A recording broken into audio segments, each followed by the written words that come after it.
Welcome to What If Sleep Storian, soft-spoken tales to slow the day's thoughts and carry you toward peaceful sleep. Before we begin, tell me where in the world you're listening from tonight, and, if you wish, what's on your mind. I read every note and love keeping quiet company across distances.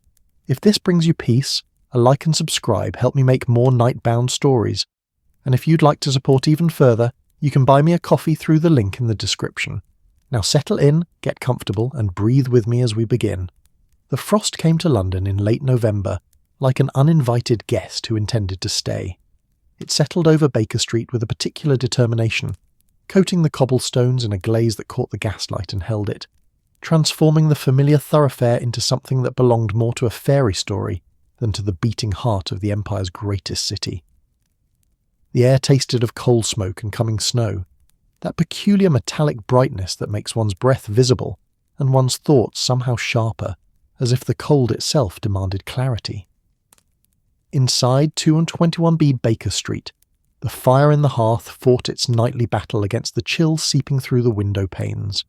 The flames cast dancing shadows across the walls, across the chemistry apparatus that cluttered one corner, across the violin resting in its case like a sleeping thing. Sherlock Holmes sat in his favourite chair, long fingers steepled beneath his sharp chin, grey eyes fixed on something invisible to anyone else. The architecture of a problem, perhaps, or the scaffolding of a deduction not yet complete. He had been still for the better part of an hour, so motionless that Dr. John Watson had ceased glancing up from his newspaper, accepting his friend's statuesque contemplation as one accepts the ticking of a clock. Victorian London in winter possessed a particular quality of quiet, a muffling that came not just from fog or frost, but from the city itself drawing inward, conserving its energies for the demands of commerce and survival that would resume with dawn. The great metropolis, home to millions, to the engines of empire and the wheels of industry, to ambition and desperation in equal measure. Even it needed to breathe. Even it paused, however briefly, between the relentless beats of its iron heart. The knock at the door came at 8:30, sharp and official. Watson set down his paper with the faint rustle of cheap newsprint. Holmes's eyes opened fully, though whether they had truly been closed was a question Watson had long since ceased attempting to answer. "Lestrade," Holmes said without moving. "Agitated, I should think. Walking quickly. You can hear the rhythm of it even through Mrs. Hudson's carpeting." He paused at the bottom of the stairs, gathering himself. Official business then, but something that unsettles him personally. Watson had learned years ago not to ask how Holmes knew these things. The detective's ability to extract information from the most mundane sensory data was no longer surprising, merely accepted, like the fact that winter brought frost and politicians brought disappointment. Mrs. Hudson's voice drifted up from below, patient and measured, followed by the heavier tread of boots on the 17 steps. Inspector Lestrade entered as he usually did, with the air of a man who knew he was stepping into a realm where the normal rules of investigation bent into unfamiliar shapes, but who came anyway because pride mattered less than results. "Mr. Holmes, Dr. Watson," Lestrade said, removing his hat. Melting frost clung to the brim, and his nose and cheeks carried the high colour of a man who had been walking in bitter cold. "I apologise for the late hour." "You apologise," Holmes observed, "which means you need something you cannot obtain through official channels. Sit down, Lestrade. You're letting the cold in, and Mrs. Hudson will have opinions about the puddle forming at your feet." Lestrade managed a thin smile and settled into the chair Watson indicated. He was a lean man, ferret-quick and sharp-featured, with the kind of practical intelligence that served Scotland Yard well in 9 cases out of 10. The 10th case, the one that defied practical intelligence, generally brought him to Baker Street. "It's a peculiar matter," Lestrade began, accepting the brandy Watson poured with a grateful nod. "Started a week ago. Sir Edmund Cartwright received a letter." "Sir Edmund of the Bank of England?" Watson interjected. "I've read about him. Pillar of respectability, charitable works, all that." "The very same," Lestrade confirmed. "He brought the letter to the Yard himself, quite shaken. Said he'd received correspondence of a threatening nature." Holmes's expression shifted, a flicker of interest crossing his features like wind across water. "Threatening letters are hardly uncommon, Inspector. Wealthy men accumulate enemies as readily as they accumulate capital. What makes this particular?" Lestrade reached into his coat and withdrew a folded packet wrapped in brown paper. He unwrapped it with obvious distaste, as if the contents might somehow contaminate him through proximity alone. What he placed on the table between them was not the crisp, cream-coloured stationery of polite correspondence. The parchment, for it was parchment not paper, was crude, rough-edged, the colour of old bone. The writing upon it appeared to have been done with something thick and black, possibly charcoal, in a hand that was either deliberately crude or genuinely unskilled. But it was not the writing that made Watson inhale sharply. The edges of the parchment bore marks, deep gouges that might have been made by claws. 4 parallel scratches, repeated at intervals around the border, each one pressed deep enough into the material to create shadows in the firelight. And in the centre, above the writing, someone had drawn or burned an image. Horned figure, hunched and bestial, with a grotesquely lolling tongue and eyes that were simply black voids in the parchment. Good Lord, Watson breathed. Holmes leaned forward, and for the first time that evening his stillness transformed into focused movement. He did not touch the parchment immediately, but circled it with his gaze, taking in every detail with the methodical attention of a cartographer mapping unknown territory. The writing, when one could bring oneself to look past the image, read, "You have sinned. Confess before the bells ring. The Krampus knows your deeds. Chains await the unrepentant." German folklore, Holmes murmured, or more precisely Alpine, the Krampus, companion to St. Nicholas in certain traditions. Where Santa Claus brings gifts to good children, the Krampus comes for the wicked. Chains, birch rods, and in some versions of the tale, a basket to carry away the irredeemable. Fascinating that such traditions persist in an age of steam engines and telegraphs. "You know of this creature?" Lestrade asked, his practical policeman's mind clearly struggling with the intersection of folklore and criminal investigation. "I know of many things, Inspector. The question is not what I know of mythology, but what bearing it has on Sir Edmund Cartwright." Holmes finally lifted the parchment, holding it to the light, his nose nearly touching the surface. The parchment is genuine vellum, old but not ancient. Eastern European in origin, I should say. The preparation method differs from English vellum. The charcoal is common enough but applied with deliberate pressure. The claw marks, he ran his finger along one of the gouges, not made by any animal claw, but by a tool designed to mimic one. Steel, probably, shaped and sharpened for this specific purpose.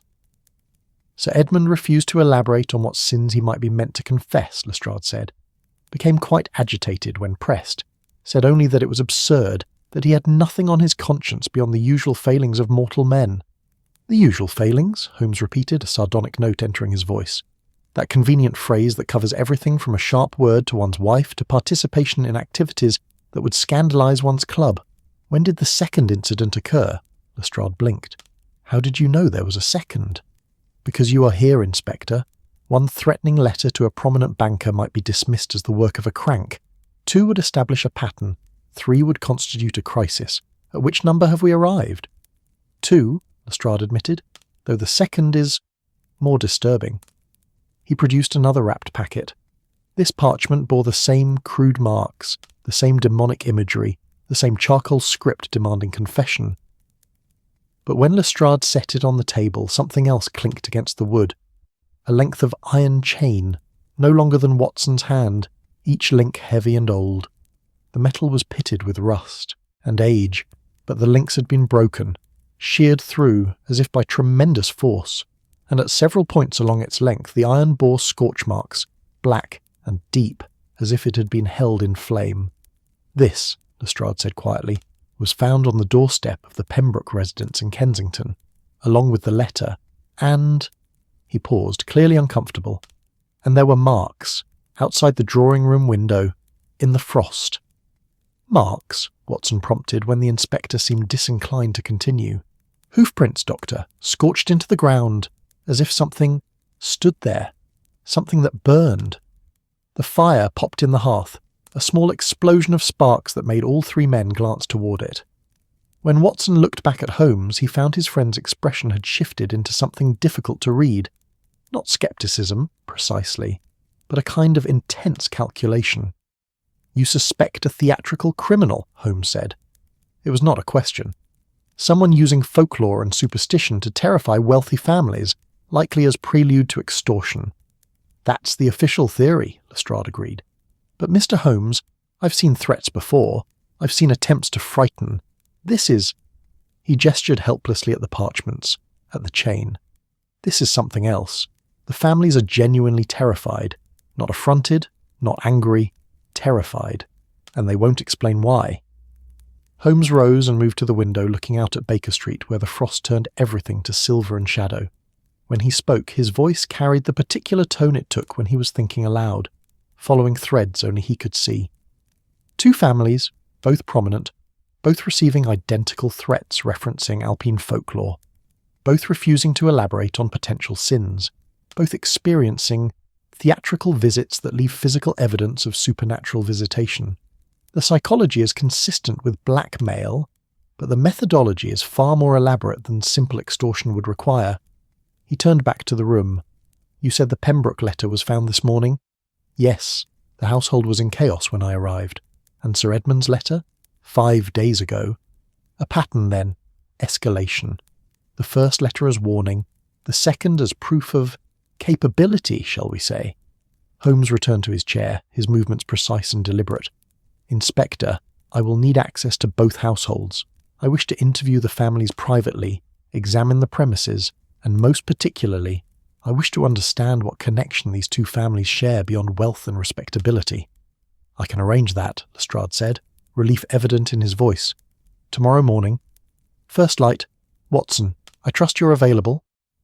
Watson, who had been studying the grotesque image on the parchment with the particular attention of a man trained in the realities of human anatomy, and therefore deeply sceptical of demonic ones, looked up. Of course, though I must say, Holmes, this seems remarkably elaborate for simple blackmail. Indeed it does, Watson, which suggests that either our criminal is theatrical to the point of obsession or... Holmes picked up the broken chain, letting it dangle from his fingers. The metal caught the firelight, and for a moment the scorch mark seemed almost to glow. Or what they seek is not money at all, but something far more valuable and far more terrible.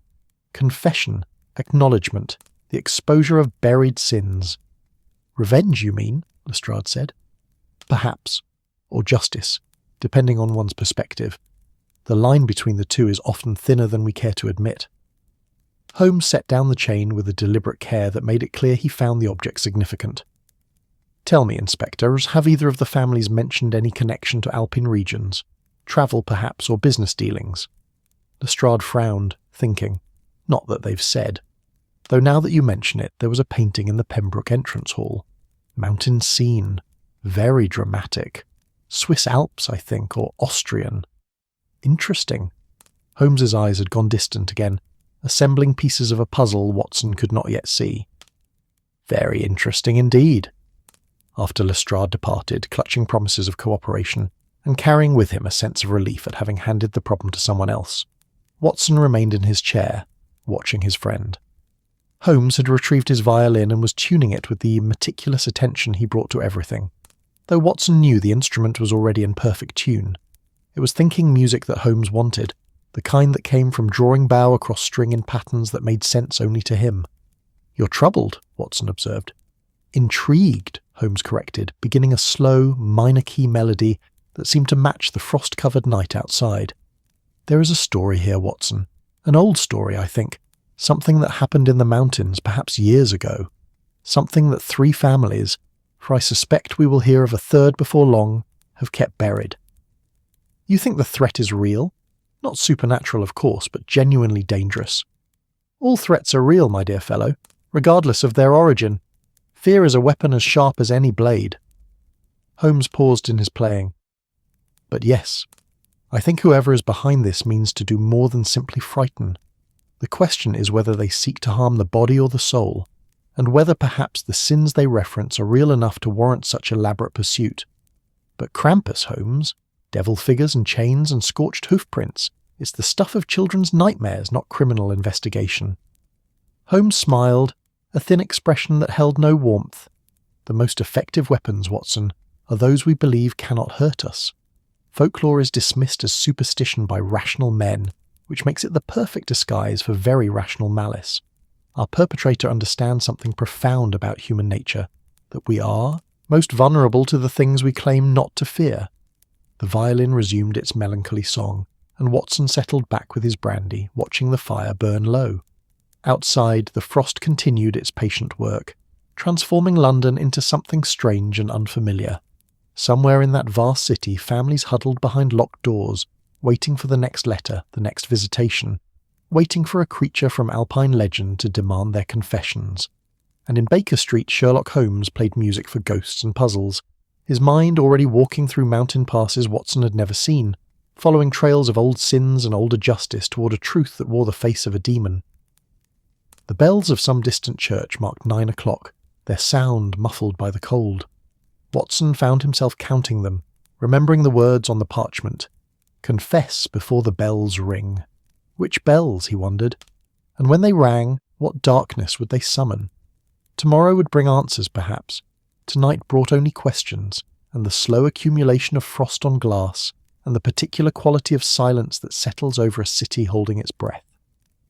The morning came to London reluctantly, as if the sun itself had grown weary of piercing the perpetual veil of coal smoke and fog that hung over the city like a shroud. Watson woke to the sound of Mrs. Hudson moving about downstairs, the familiar percussion of teacups and kettle that marked the beginning of every day at Baker Street. Through the window he could see that the frost had not relented overnight, but had instead thickened, transforming the street into a landscape of white and grey, where even the most familiar landmarks took on an otherworldly quality. Holmes was already awake, of course. Watson found him in the sitting room, fully dressed, examining the parchments from the previous evening with a magnifying glass held so close to the surface that his breath created small clouds of condensation on the vellum. The fire had been built up, and the room held a pleasant warmth that contrasted sharply with a bitter cold pressing against the windows. "Good morning, Watson," Holmes said without looking up. "Mrs. Hudson has been kind enough to prepare breakfast, though I suspect you'll have more appetite for it than I. We have precisely 40 minutes before Lestrade arrives with the carriage." Watson poured himself tea from the service Mrs. Hudson had left, noting that Holmes's cup sat untouched, the liquid gone cold. "You've been at this all night?" Sleep seemed redundant when the mind was otherwise engaged. Holmes finally set down the magnifying glass and turned to face his friend. In the morning light, Watson could see the faint shadows beneath his eyes, the particular intensity that came when a case had caught his full attention. "I've been considering the nature of confession, Watson. It's a fascinating concept, really. The Catholic Church built an entire sacrament around it. The idea that speaking one's sins aloud to another person, even through the screen of the confessional, somehow cleanses the soul. Holmes, surely you're not suggesting—" "I'm suggesting that whoever wrote these letters understands the power of enforced remembrance. They are not merely threatening their victims, they are demanding that buried things be brought to light, that what has been forgotten, or pretended to be forgotten, must be acknowledged." He gestured to the parchments. "This is not the language of simple extortion. There is a moral dimension here, Watson, a sense of cosmic justice being enacted." Watson bit into a piece of toast, considering. "You think the sender believes themselves to be an agent of divine retribution? Or diabolical retribution, given the imagery? Though the distinction, I suspect, matters less than the conviction behind it." Holmes finally reached for his tea, grimaced at its coldness, and set it down again. "The question that occupied me through the small hours is this. What sin could be so terrible that it would warrant this elaborate performance? What could prominent families have done that haunts them still, years later, and leaves them terrified enough to refuse cooperation with the police?" The question hung in the air between them, unanswered, until the sound of a carriage arriving below drew them to the window. Lestrade emerged, prompt as promised, his breath steaming in the frigid air. The Cartwright residence occupied a prestigious address in Mayfair, one of those imposing Georgian townhouses that spoke of wealth accumulated over generations rather than sudden fortune. The architecture was restrained, elegant, with none of the ostentatious flourishes that mark the homes of the newly rich. Everything about the building suggested discretion, respectability, the kind of family that appeared in the Times for charitable donations rather than scandal. A butler admitted them, his face arranged in the careful neutrality that good servants cultivated, though Watson detected a certain wariness in the man's eyes. The entrance hall gleamed with polished wood and brass, every surface reflecting the weak winter light that filtered through tall windows. A portrait gallery lined one wall, generations of Cartwrights staring down with expressions ranging from stern judgment to benign satisfaction. Sir Edmund Cartwright received them in his study, a room that smelled of leather and pipe tobacco and old money. He was a man in his late 50s, broad-shouldered and ruddy-faced, with the kind of robust health that came from regular exercise and excellent diet. But when he rose to greet them, Watson noticed the tremor in his hands, the tightness around his eyes that spoke of sleepless nights. "Mr. Holmes, Dr. Watson," Sir Edmund said, his voice carrying the clipped tones of a man educated at the finest schools. "Inspector Lestrade has explained that you've agreed to look into this unpleasantness." "Unpleasantness," Holmes repeated, settling into the chair indicated without taking his eyes from his host. "An interesting choice of words for what amounts to terroristic threats, Sir Edmund. I wonder if you might be more specific about the nature of the sins referenced in the letter you received." Sir Edmund's face flushed darker. "I assure you, Mr. Holmes, I have no idea what the writer is referring to. I am a banker, not a saint, but my conscience is as clear as any man's." "Any man's," Holmes echoed softly. "That phrase again. Inspector Lestrade mentioned you seemed particularly shaken by the letter. In my experience, truly innocent men tend toward outrage rather than fear. Fear suggests knowledge, Sir Edmund. Fear suggests memory." The banker's jaw tightened. "I will thank you not to impugn my character, sir. I came to Scotland Yard seeking help, not interrogation." Holmes leaned back, his fingers forming that characteristic steeple beneath his chin. "Of course. Forgive my directness. Perhaps you might simply tell me about your travels. You've been to the continent, I assume? A man of your position and means?" "I've travelled extensively throughout Europe on business." "What bearing does that have on—" "The Alps in particular," Holmes interrupted gently. "Austria, perhaps, Switzerland, the Tyrol region." Something shifted in Sir Edmund's expression, a flicker of recognition or alarm quickly suppressed. Many years ago, yes. A holiday, before my marriage." "How many years?" "I fail to see the relevance." "How many years, Sir Edmund?" The banker's hands gripped the arms of his chair. 1873, winter of 1873. A group of us went for Alpine recreation. It was quite fashionable at the time. Holmes exchanged a glance with Watson, who had been taking notes. A group, including perhaps the Pembroke family.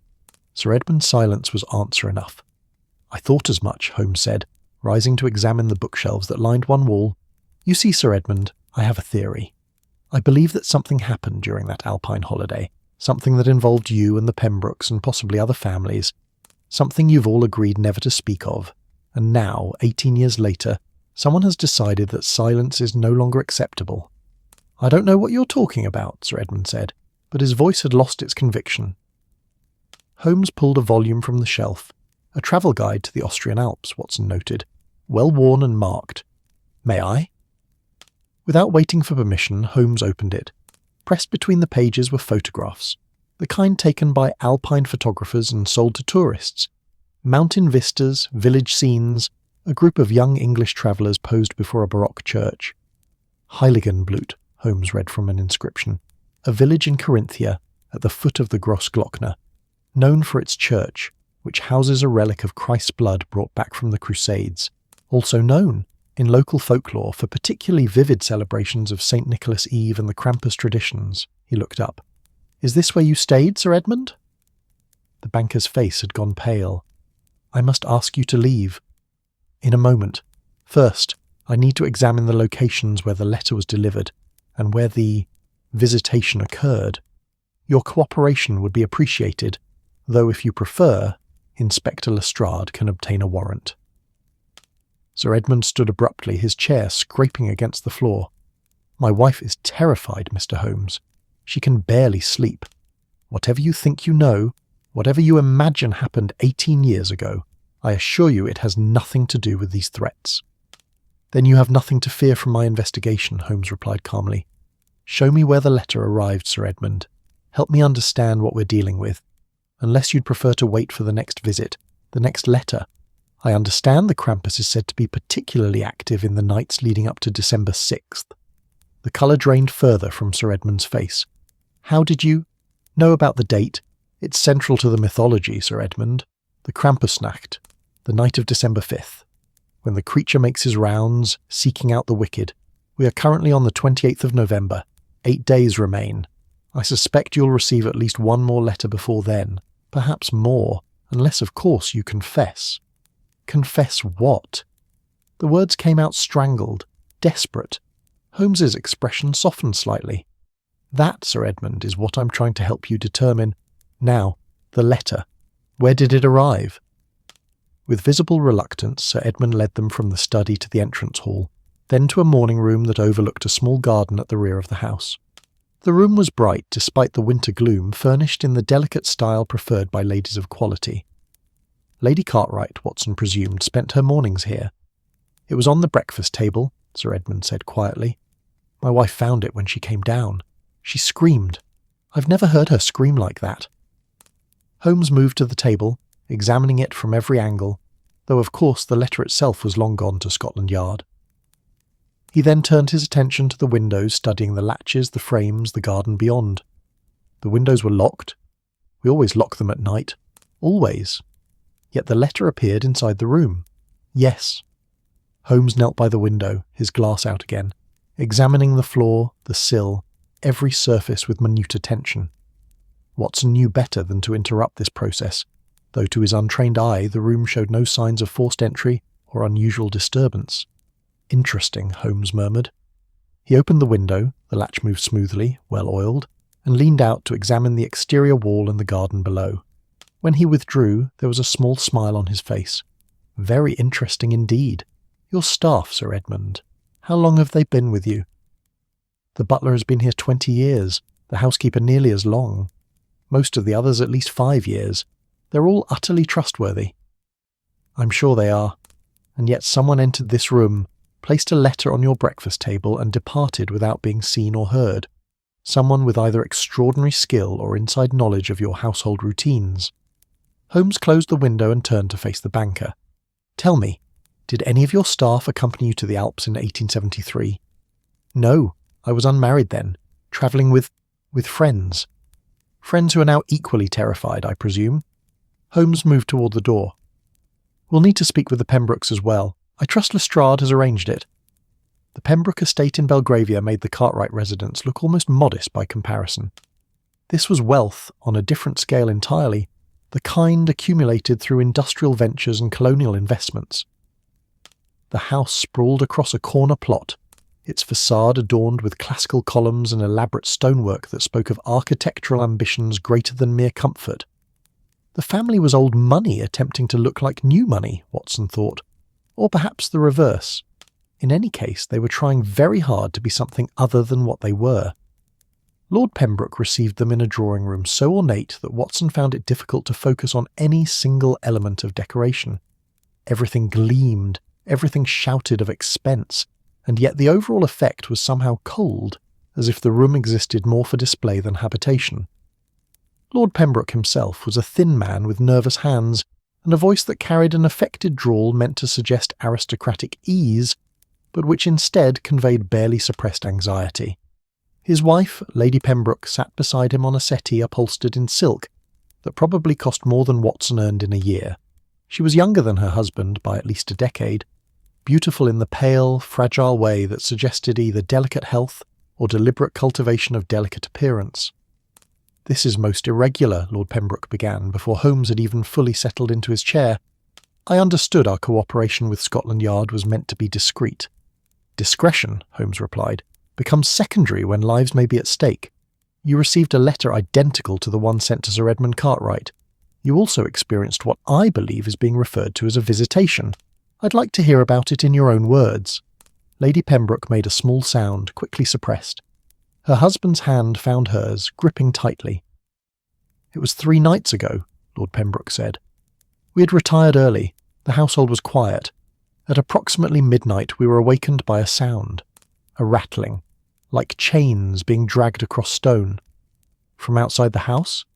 From directly outside our bedroom window, the window on the second floor, Mr. Holmes.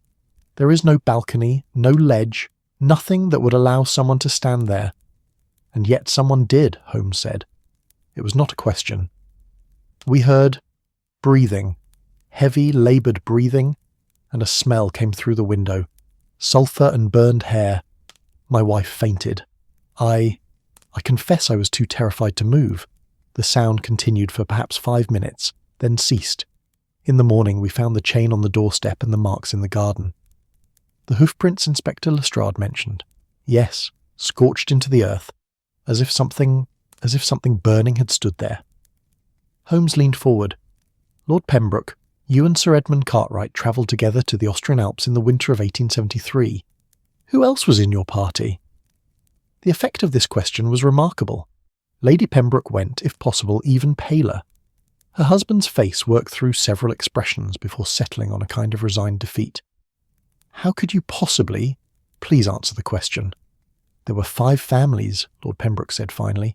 The Cartwrights, ourselves, the Ashtons, the Ridgemonts, and the Blackwoods.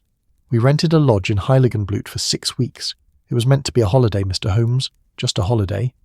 But something happened. Silence stretched between them, broken only by the ticking of an elaborate clock on the mantelpiece. Finally Lady Pembroke spoke, her voice barely above a whisper. A girl died. Her husband's head snapped toward her. Margaret! He'll find out anyway, Edmund. He already knows about Heiligenblut. He'll discover the rest. She turned to Holmes, her eyes bright with unshed tears. A local girl. There was an accident. It was truly an accident, Mr. Holmes. We never meant— That's enough, Lord Pembroke said sharply. We will not discuss this further without legal counsel present. Holmes stood, his movements precise and controlled. As you wish, though I should inform you that legal counsel will be of limited use if these attacks continue. The law can protect you from earthly threats, Lord Pembroke. I'm less certain of its efficacy against those who believe themselves to be enacting divine or diabolical justice. Are you suggesting, Lord Pembroke said, his voice rising, that we are actually being haunted by some alpine demon? That's absurd. What I'm suggesting, Holmes replied, is that someone wants you to believe that. Someone with detailed knowledge of the Heiligenblut incident, someone who understands the power of folklore and fear, and someone who has only just begun their campaign of terror. He paused at the door. You mentioned 5 families, Lord Pembroke. Have the Ashtons received a letter yet? The couple exchanged glances. We don't know. We haven't spoken to them. Then I suggest you do so, soon, because if the pattern holds, they will be next, and the intervals between letters are decreasing. Holmes tipped his hat. Good day. We'll see ourselves out. In the carriage on the way back to Baker Street, Watson finally broke the silence that had settled over them. A girl died, Holmes. They were involved in the death of a local girl. So it would seem. An accident, Lady Pembroke claimed, though of course she would claim that. Holmes stared out the window at the frost-covered streets, his expression distant. The question is whether it truly was an accident, or whether that word is simply another burial, another forgetting, and whether whoever is sending these letters was close to the girl who died. Revenge, then. Justice. Revenge. As I said, the line is thin.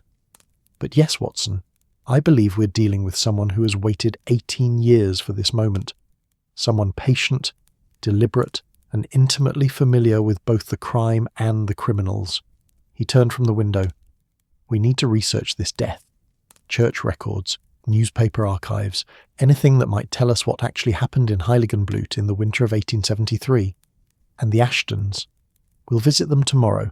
Tonight I have research to conduct. The British Museum maintains an excellent collection of continental newspapers and local histories, and I suspect our friend at the Austrian embassy might be persuaded to provide information about Alpine villages and their local customs. The carriage rattled on through the darkening streets, carrying them back toward Baker Street and the work that awaited. Behind them, in their grand houses, families huddled behind locked doors, waiting for nightfall and whatever terrors it might bring. And somewhere, Watson thought, someone sat composing the next letter, mixing folklore and fury into words meant to shatter the carefully constructed walls of respectability. Someone who remembered a girl who died, and who had decided that forgetting was no longer an option. The bells began to ring across London, marking the hour. Watson counted them without meaning to, and wondered which bells the letter had meant. Which bells, and how many times they would ring before the truth was finally dragged into the light. The Ashton household yielded the confirmation Holmes had anticipated. a third letter had indeed arrived, discovered that very morning tucked beneath the door knocker like some grotesque calling card.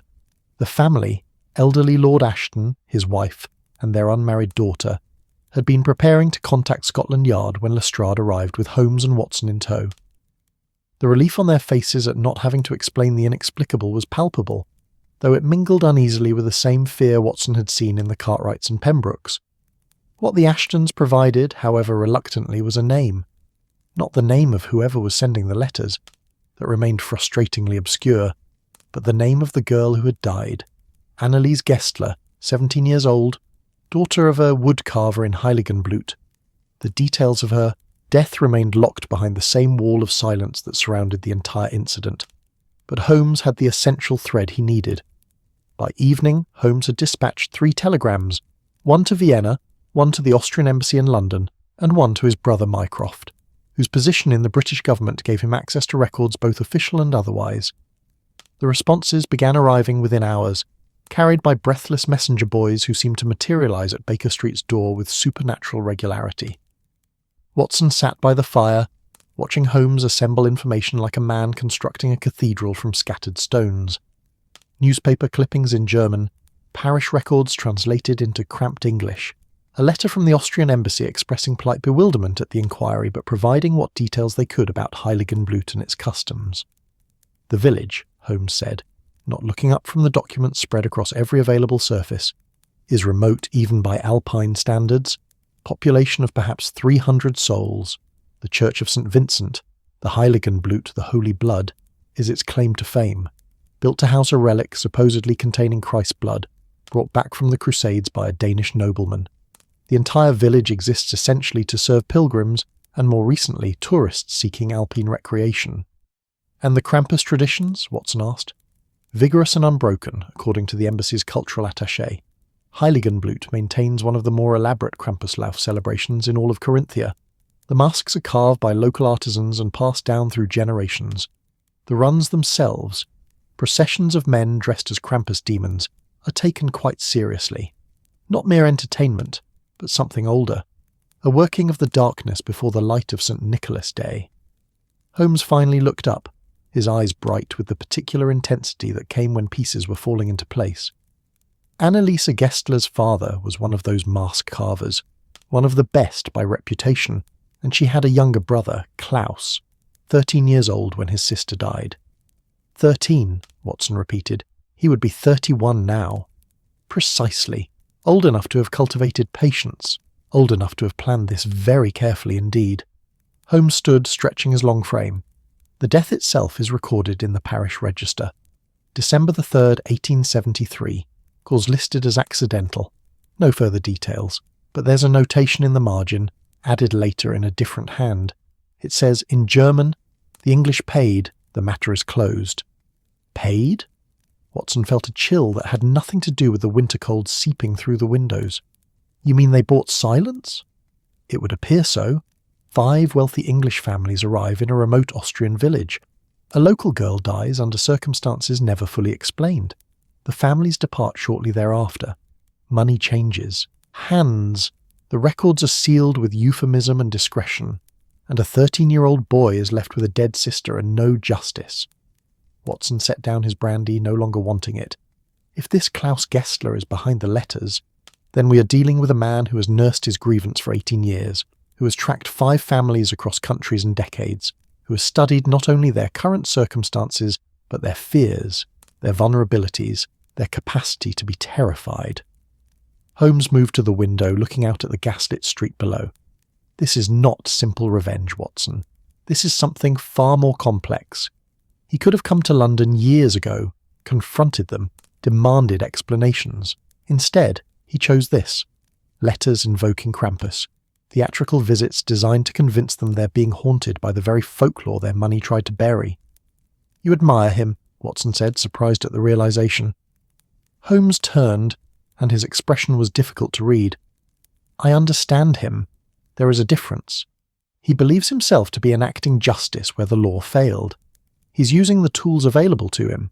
Folklore, fear, the guilty consciences of people who thought they could purchase absolution. It's clever. Cruel, perhaps, but clever. It's terrorism, Holmes. Yes, Holmes agreed quietly. It is that as well. The decision to travel to Heiligenblut came not from Holmes, but from the arrival, 2 days later, of a fourth letter. This one was addressed not to any of the families but to Sherlock Holmes himself, care of Scotland Yard. Lestrade brought it to Baker Street with hands that trembled slightly as he passed it over. The parchment was the same, the demonic imagery identical, but the message was different. The detective seeks truth. Come to where the blood is holy. Come before the bells ring. Bring the guilty or come alone. The Krampus will have his confessions. He's inviting you, Watson said, reading over Holmes's shoulder, or challenging you. Both, I suspect. He knows I've made the connection to Heiligenblut. He wants me there, wants me to see whatever he has planned. Holmes set the letter down with deliberate care. Which means we're going to the Alps, Watson. I hope you packed your winter clothes. Holmes, this could be a trap. Undoubtedly. But it's also an opportunity. He's revealed himself, shown his hand. He wants confrontation, catharsis, some form of resolution.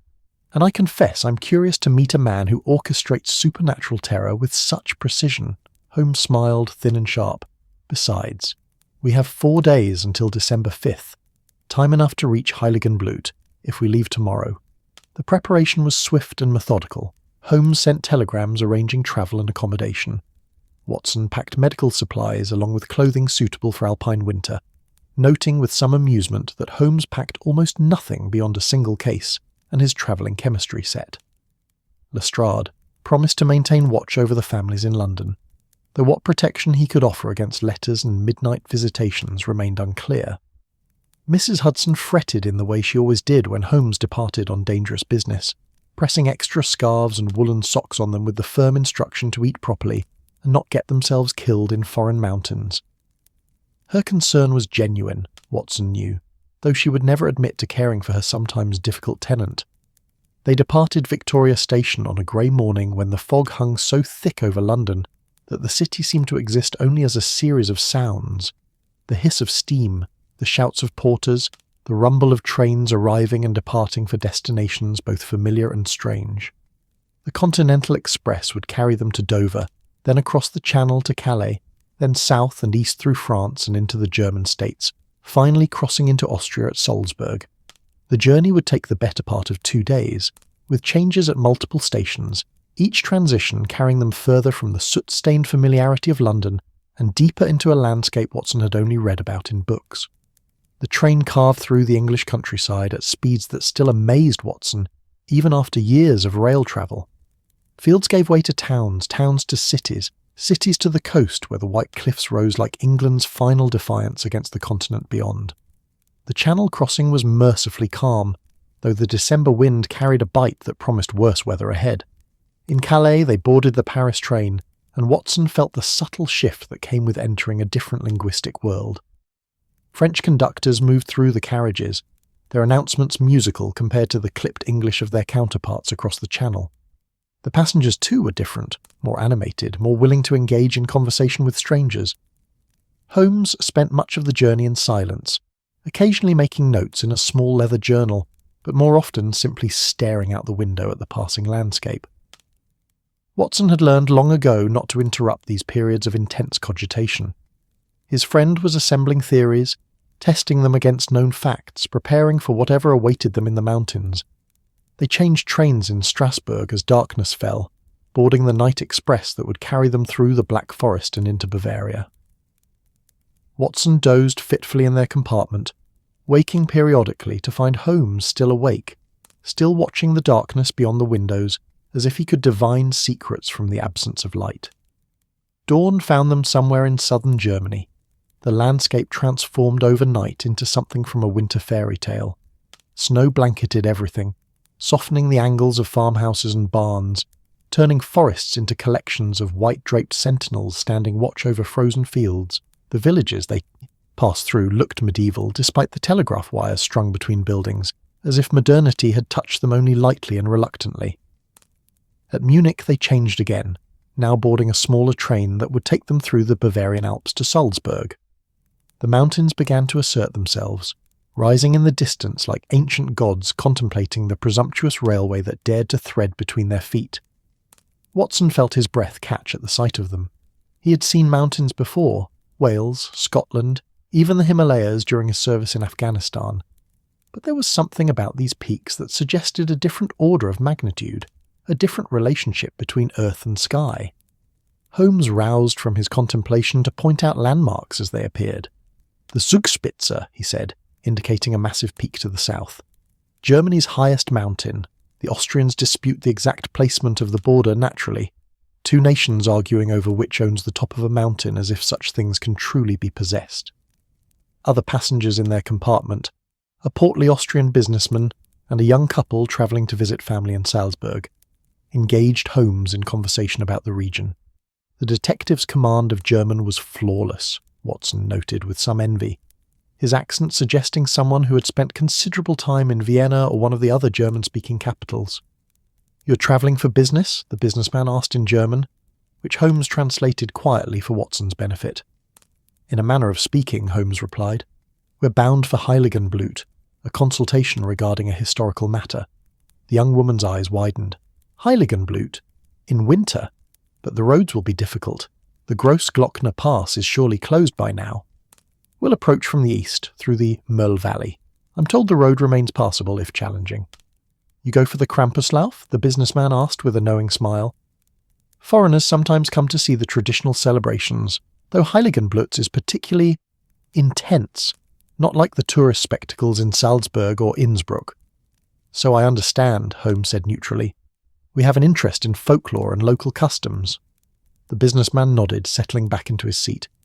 "Then you have chosen well, or poorly, depending on your constitution for such things. The Heiligenblut Krampuslauf is not for the faint of heart. They take their demons very seriously in that village. Salzburg appeared through the snow like a vision of Baroque splendour, its churches and palaces rising above the Salzach River with a grace that spoke of centuries of architectural ambition, tempered by alpine pragmatism. The city Mozart had fled and that still bore his name on every third establishment glowed in the weak winter light, its spires and domes suggesting a place where music and religion had long ago made peace with each other. They had an hour, between trains, enough time for a hurried meal at the station restaurant, where Watson consumed Wiener Schnitzel and potatoes while Holmes picked at bread and cheese, his attention already focused on the final leg of their journey. The mountain railway that would carry them from Salzburg to Heiligenblut was a marvel of engineering, a narrow-gauge line that climbed through valleys and around peaks, with the determined optimism of Victorian progress asserting itself over Alpine reality. The train was smaller, the cars more cramped, the passengers fewer and harder looking.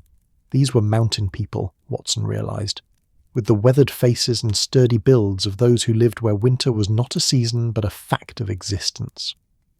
The ascent began gradually, following the course of rivers that ran swift and dark between banks of snow. Then the valley narrowed, the mountains crowding closer, their peaks lost in clouds that draped the heights like shrouds. The forest changed too, becoming denser, darker, dominated by the kind of ancient pines that seemed to predate human habitation entirely. Watson felt the pressure change in his ears as they climbed. The air grew thinner, colder. His breath fogged the window, and when he wiped it clear, the vista beyond was both beautiful and faintly menacing. These were not mountains that welcomed visitors. These were mountains that tolerated them perhaps, but would not mourn their passing should they prove unequal to the challenge. Holmes seemed unaffected by the altitude or the cold. He watched the passing landscape with the same intense attention he brought to crime scenes, absorbing details, filing them away for later consideration. Once, passing through a village where the train paused to take on water, he pointed out a carved wooden figure mounted above a doorway. "Krampus," he said. "Protective figure, meant to ward off evil by displaying it openly.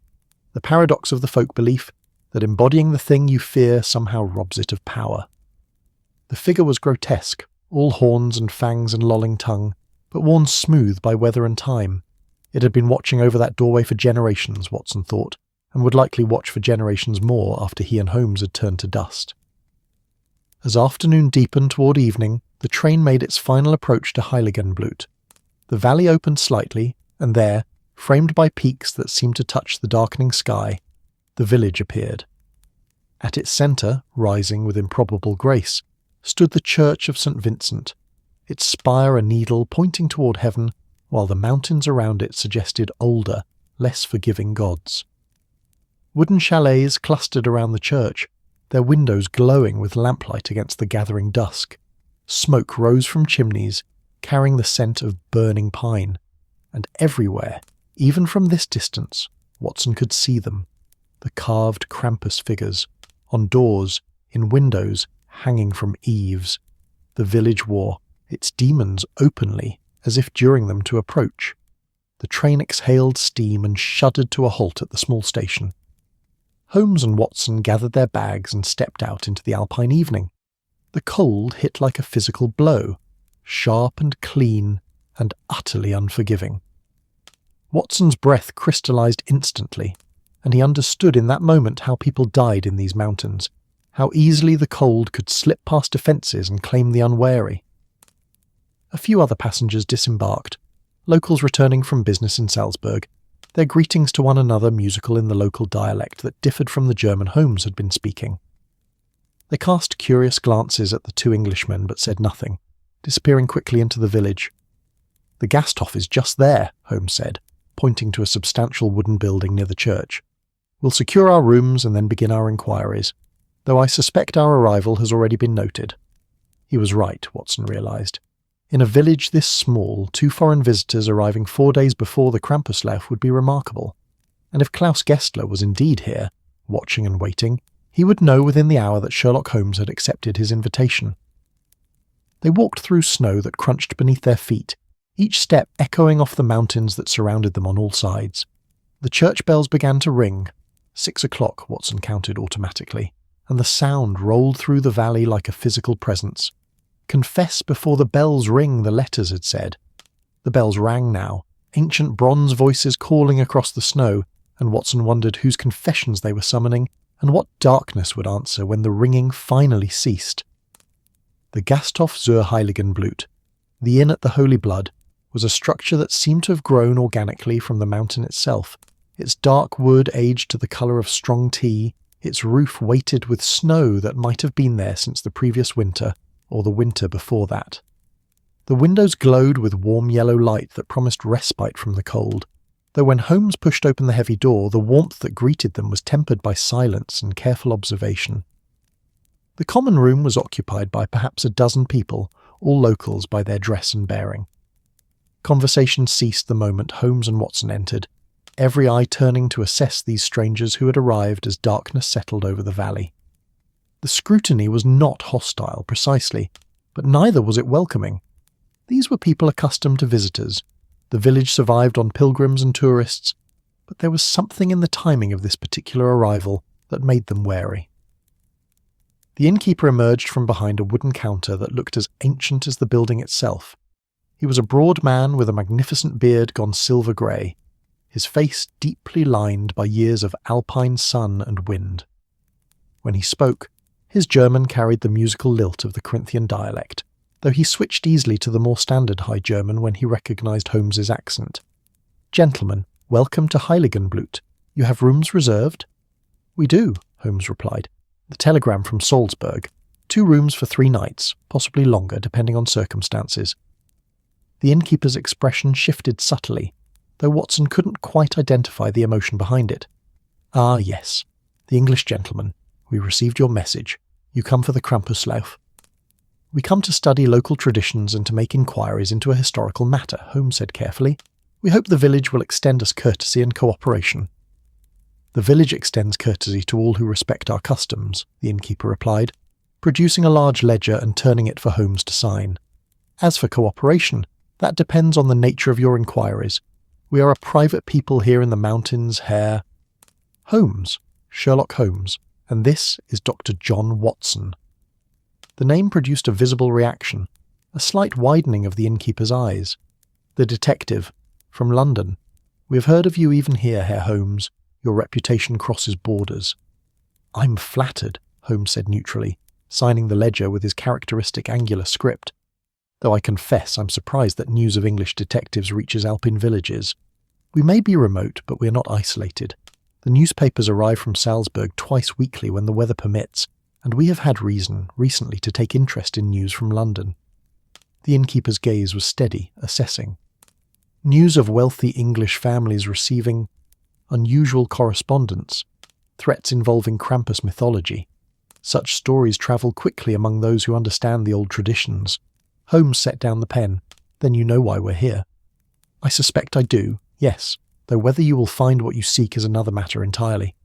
The innkeeper gestured to a young woman who had appeared from the kitchen. "Greta will show you to your rooms. Supper is served at 7 if you wish it. The food is simple but hearty. You'll need your strength if you intend to walk the village asking questions." The rooms were small but scrupulously clean, the beds piled with down quilts that would be necessary against the cold that seeped through the very walls despite the building's solid construction. A ceramic stove in Watson's room radiated blessed heat, and he stood beside it for several minutes after Greta departed, letting warmth return to his fingers and toes. Through the window, he could see the village spreading out below, its lights flickering like earthbound stars. The church dominated everything, its baroque spire rising with improbable grace against the mountain backdrop, and beyond the village, the peaks themselves, dark shapes against the slightly less dark sky, massive and eternal, and utterly indifferent to the small human dramas unfolding in their shadow. A knock at the connecting door brought Watson's attention back. Holmes entered without waiting for invitation, already dressed for dinner, though he'd somehow found time to arrange his travelling case and lay out various implements: notebooks, pencils, his magnifying glass, the portable chemistry set he insisted on bringing everywhere. "We need to move carefully here, Watson," Holmes said, settling into the room's single chair. "The innkeeper knows why we've come, which means the entire village will know by morning if they don't already. Klaus Gestler, if he is indeed our man, will be watching, possibly already preparing his next move. You think he's here, in the village? Where else would he be? This is his home, his territory. He lured us here deliberately, Watson. He wants us to see something, to understand something. The question is what, and toward what end?" They descended for supper to find the common room fuller than before, the tables occupied by villagers who had come as much to observe the English visitors as to take their evening meal. The conversation was subdued, conducted in the local dialect which Holmes could follow only partially, though he made careful mental notes of what fragments he could understand. The food was indeed simple and hearty: venison stew rich with root vegetables, dark bread still warm from the oven, a sharp local cheese that made Watson's eyes water, all washed down with a wine that tasted of Alpine herbs and stone. It was peasant food elevated by quality ingredients and generations of refinement, the kind of meal that sustained people through harsh winters and harder lives.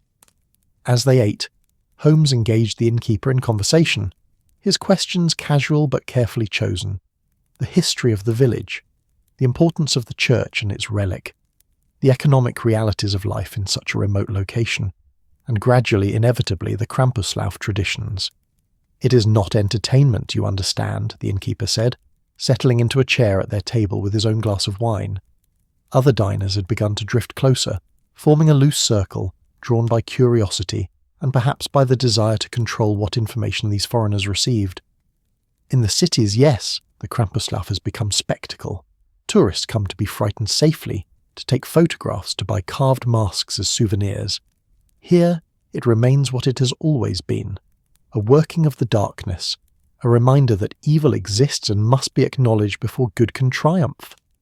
"The masks are carved locally?" Holmes asked. "By families who have practiced the craft for centuries. The Gessler family is among the finest. Old Heinrich Gessler carved Krampus masks that were said to capture not just the appearance of the demon, but something of its essence. His sons continue the tradition, though." The innkeeper paused, choosing his words carefully. "Though the family has known great sorrow." "The death of the daughter," Holmes said quietly. "Anneliese." The effect of the name in that room was profound. Conversation ceased entirely. The circle of listeners tightened, faces hardening into expressions Watson couldn't quite read. Grief, certainly, but also anger and something that might have been shame. An elderly woman spoke from near the fire, her voice cracking with age and emotion. "You come asking about Anneliese? After all these years? What business is it of yours, English?" Holmes turned to face her, his expression respectful. "I come seeking truth, grandmother. I come because what happened to Anneliese Gessler 18 years ago has set in motion events that threaten innocent lives today. I come because old wounds, left unattended, fester and poison everything around them. Innocent lives, the woman spat. The English who killed her, you mean? They were innocent? I don't know, Holmes said simply. That's what I'm here to discover. Will you tell me what happened? The silence that followed was heavy, laden with 18 years of grief and suppressed rage. Finally, the innkeeper spoke. It was December, like now, 1873. A group of wealthy English had taken the old hunting lodge up the valley for the winter season. Alpine recreation was fashionable then among your people. Mountain climbing, skiing, the romance of the savage Alps.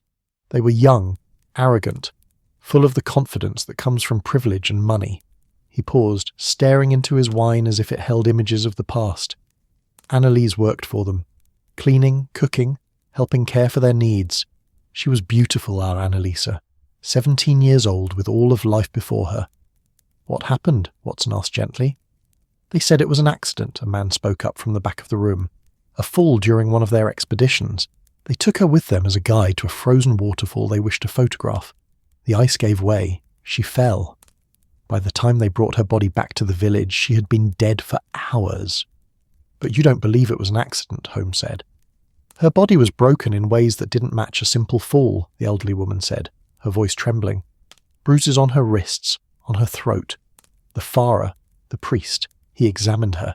He had doubts, but when he tried to involve the authorities in Salzburg, the English families produced lawyers, doctors, official statements. They paid for a quick burial, paid for the matter to be closed, paid enough that the village could not afford to refuse.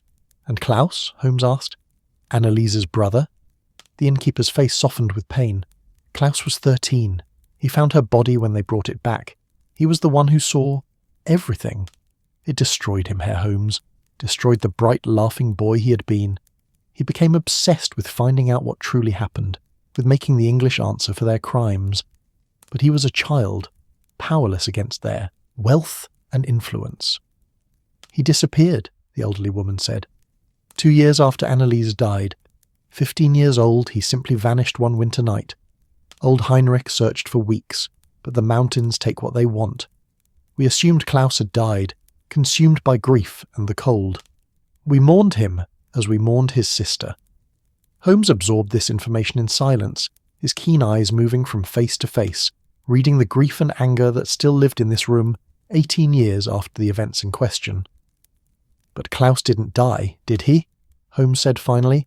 He's alive, and he's been planning his revenge for nearly 2 decades. The innkeeper met Holmes's gaze steadily. If Klaus Gessler lives, I've not seen him. No one in this village has spoken his name aloud in years. He's a ghost to us, Herr Holmes, a grief that walks. May I see the church records? Holmes asked, and speak with the priest who was here in 1873? Pfarrer Mattia still serves St. Vincent, the innkeeper said, though he is very old now and his memory comes and goes. As for the records, you will need his permission to view them. The church does not surrender its secrets easily. Holmes rose from the table, Watson following suit. Thank you for your honesty. I know this is painful to discuss, but I give you my word that I seek only truth and justice, whatever that justice may require. Justice, the elderly woman said bitterly. There is no justice for people like us English. The rich buy their absolution and sleep soundly, while the poor bury their children and swallow their rage. If Klaus Gessler lives, if he has found a way to make those English families suffer even a fraction of what we suffered, then I say good. I say let them know fear. Let them know what it means to have everything taken from them by those with power. The vehemence in her voice silenced the room. Holmes regarded her for a long moment, then inclined his head slightly. I understand your anger, grandmother, but revenge, however justified it may feel, rarely brings the peace it promises. It only creates more grief, more victims. If Klaus is pursuing this course, he will destroy himself as surely as he destroys his enemies. Perhaps, she said, but at least he will die having fought back. That is more than we could do.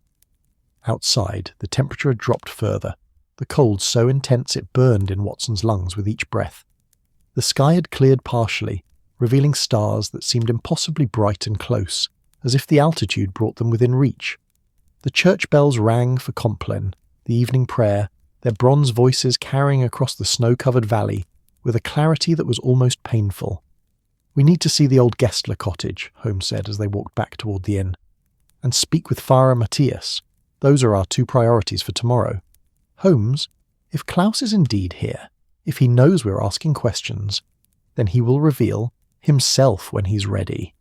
This entire exercise has been about control, Watson. Klaus has orchestrated every element with precision. He won't deviate from his plans simply because we've arrived." Holmes paused, looking up at the church spire silhouetted against the stars. "Though I confess I'm curious what he has planned for us. We were invited here for a reason. To witness something, perhaps, or to serve as instruments in whatever final act he's preparing." They climbed the stairs to their rooms in silence, Watson acutely aware of the village sleeping around them, of the mountains pressing in on all sides, of the old griefs and older angers that saturated this place like water saturating stone.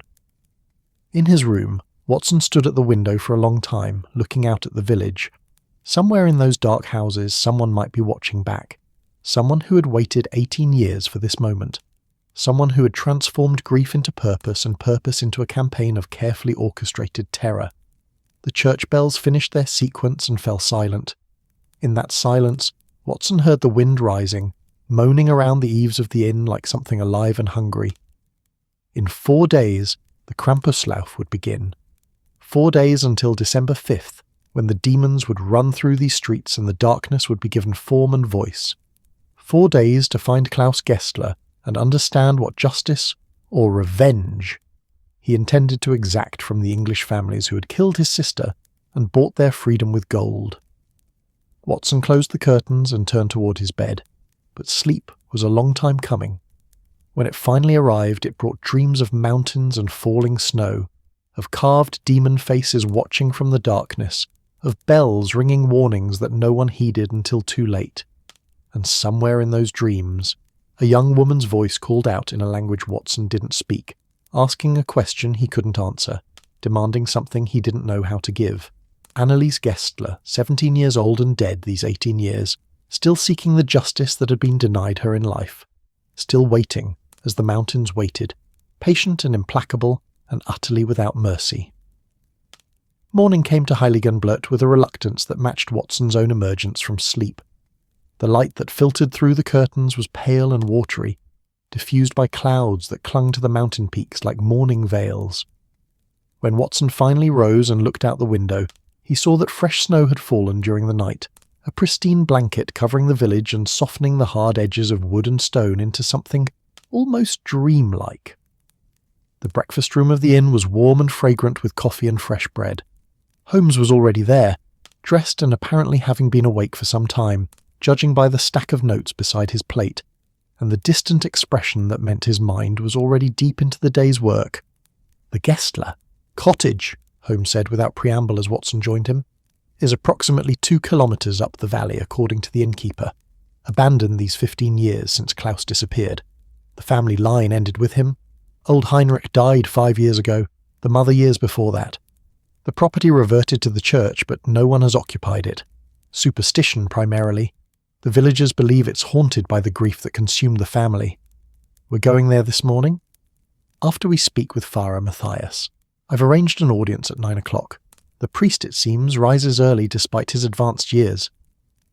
Holmes poured coffee for Watson, a gesture of consideration unusual enough to make Watson glance at his friend with concern. "You're troubled," Watson observed. "Thoughtful," Holmes corrected. "There are elements of this case that don't align, Watson. The theatrical nature of the letters and visits in London suggests someone who wants attention, who wants to be seen and feared. But Klaus Gessler, if he is indeed our man, spent 15 years invisible, patient, planning in absolute silence. These seem contradictory impulses. Perhaps he's changed. 18 years of grief and rage could transform anyone." "Perhaps," Holmes agreed, but he sounded unconvinced. The church of St. Vincent rose before them, like a prayer made manifest in stone and wood. Its Baroque architecture seemed almost impossible in this remote location, every surface adorned with the kind of elaborate decoration that spoke of faith so profound it demanded beauty even in the wilderness. The spire reached toward heaven with a yearning that was palpable, while the churchyard surrounding it held generations of villagers in the kind of peaceful sleep that the living could only envy. Farah Matthias received them in a small office warmed by a ceramic stove identical to those in the inn. The priest was ancient, his face a topography of wrinkles that suggested every year of his 8 decades had left its mark. But his eyes were sharp still, bright with intelligence and something that might have been relief at seeing them. "Herr Holmes," he said in German heavily accented by dialect. "Dr. Watson, I have been expecting you, or someone like you. For 18 years, I have been expecting someone to come asking the questions that should have been asked then." He gestured for them to sit in chairs that creaked with age. The office walls were lined with books, theological texts, parish records, histories of the region stretching back centuries. A crucifix hung above the desk, the Christ figure carved with the same skill Watson had seen in the Krampus figures, as if the village's artisans understood suffering in all its forms. "You know why we're here," Holmes said. "Anneliese Gessler, of course. The shame of my priesthood, Herr Holmes, is that I failed her. I examined her body, I knew what I saw, and I allowed myself to be silenced by money and influence. Because I told myself the village needed that money, that her death would not be undone by scandal and investigation." The old priest's hands trembled as he reached for a ledger on his desk. "I have carried that failure every day since." "What did you see?" Watson asked gently, his medical training making him the natural one to ask such questions. "Bruises, Dr. Watson, on her wrists, her upper arms, her throat, defensive wounds on her hands, and her clothing, when we undressed her for burial preparation. Torn, rearranged, not consistent with a fall, but consistent with—" He paused, struggling with the words. "With violence of another kind." Watson felt his stomach tighten. "You believe she was assaulted?" "I believe she fought against something terrible.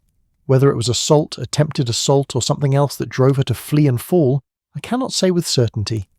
But it was not a simple accident. Of that, I am absolutely certain." Holmes leaned forward. "The English families. What do you remember of them?" Farah Matthias closed his eyes, and when he spoke, his voice carried the weight of confession. 5 families. Wealthy, educated, full of that particularly English combination of curiosity and contempt for anything not English. The Cartwrights, the Pembrokes, the Ashtons, the Ridgemonts, the Blackwoods. 10 adults and several children. They had taken the old hunting lodge for 6 weeks of what they called alpine recreation. And Anneliese worked for them. She and 2 other village girls. The money was good, desperately needed. The village was poorer then than now. We sent our daughters into that lodge knowing they would be exposed to behaviours, to attitudes. He shook his head. We told ourselves the English were civilised, that their wealth meant refinement. We were fools. "The day she died," Holmes prompted. "What do you know of it?" The priest opened the ledger, turning pages until he found the entry he sought. December 3rd, 1873. She left the village with 4 of the English. Young men, early 20s. They were going to photograph the Jungfernfall, the Maiden's Fall, a frozen waterfall about an hour's walk up the valley. Anneliese went as guide. She knew the mountains, knew the safe paths. He looked up, his eyes wet. She came back dead. They carried her body wrapped in a cloak, said the ice had given way beneath her, that she had fallen before they could catch her. They were distraught, they said, devastated by the tragedy. But you didn't believe them. I wanted to believe them. God help me, I tried. But when I examined her, when I saw what I saw, I went to the authorities in Salzburg. I wrote letters. I demanded investigation. His voice broke slightly, and the English families produced documents, medical opinions from their own doctors, legal statements. They offered the village a substantial sum for Anneliese's family, for the church, they called it compensation for their pain. The authorities in Salzburg made it clear that pursuing the matter would be difficult, expensive, unlikely to succeed against such wealthy, connected families. "So you accepted the money?" Holmes said, without judgment in his voice. "The village accepted the money. Old Heinrich Gessler accepted the money, though it destroyed him. We buried Anneliese in the churchyard with the prayers for the innocent dead, and we told ourselves we had done what we could." The priest's hands gripped the ledger until his knuckles whitened. But Klaus knew. Even at 13 he understood what we had done, what we had allowed to happen, the betrayal of it. "Where is Anneliese buried?" Watson asked. Farah Matthias rose with difficulty, supporting himself on the desk. "I will show you. It is the least I can do." The churchyard was peaceful beneath its blanket of snow. the headstones rising like teeth from white gums. The priest led them to the eastern corner, where a simple marker of local stone bore an inscription in German: Anneliese Gessler, 1856-1873, beloved daughter, taken too soon. May she find peace in God's arms. Fresh flowers lay before the stone, their bright petals shocking against the snow. Someone had been here recently within the last day or two. Klaus, Holmes said quietly, kneeling to examine the flowers more closely. They were alpine asters, preserved somehow despite the season, arranged with careful precision. He's been here, paying his respects before. Before what? Watson asked. Holmes stood, brushing snow from his knees. Before whatever he's planned for the Krampuslauf. Farah, I need to ask you directly. Is Klaus Gessler alive? Is he in this village? The old priest's silence was eloquent. You've seen him, Holmes pressed. I have seen shadows, movements at the edge of vision. The flowers appear regularly on her grave, always fresh, always carefully placed. And there are other signs. Tools moved in the mask carver's workshop that no one admits to touching. Footprints in the snow leading to the old Gessler cottage that disappear before they can be followed. He met Holmes's gaze. If Klaus lives, if he has returned, I cannot say I blame him for hiding. What welcome would this village offer him? We who failed his sister, who took money for her life. The workshop, Holmes said sharply, the mask carver's workshop, it still operates. Klaus's cousin maintains it now, Thomas Gessler. He learned the craft from old Heinrich before the old man died. The masks for this year's Krampuslauf are nearly complete. I need to see them. Now. The workshop occupied a low building near the church, its interior dark and pungent with the smell of fresh-cut wood and varnish. Thomas Gessler was a man of perhaps 40, broad-shouldered and taciturn, with the powerful hands of someone who worked wood for a living. He regarded Holmes and Watson with the same careful wariness the village had shown since their arrival. The masks hung on the walls like severed heads in some grim gallery. Each one was unique, carved with extraordinary skill to represent different aspects of the Krampus legend. Some were more animalistic, with elongated snouts and curling horns. Others were more demonic, with human features twisted into expressions of malevolent glee. All of them were disturbing in ways that transcended mere craftsmanship. They seemed to capture something essential about fear itself.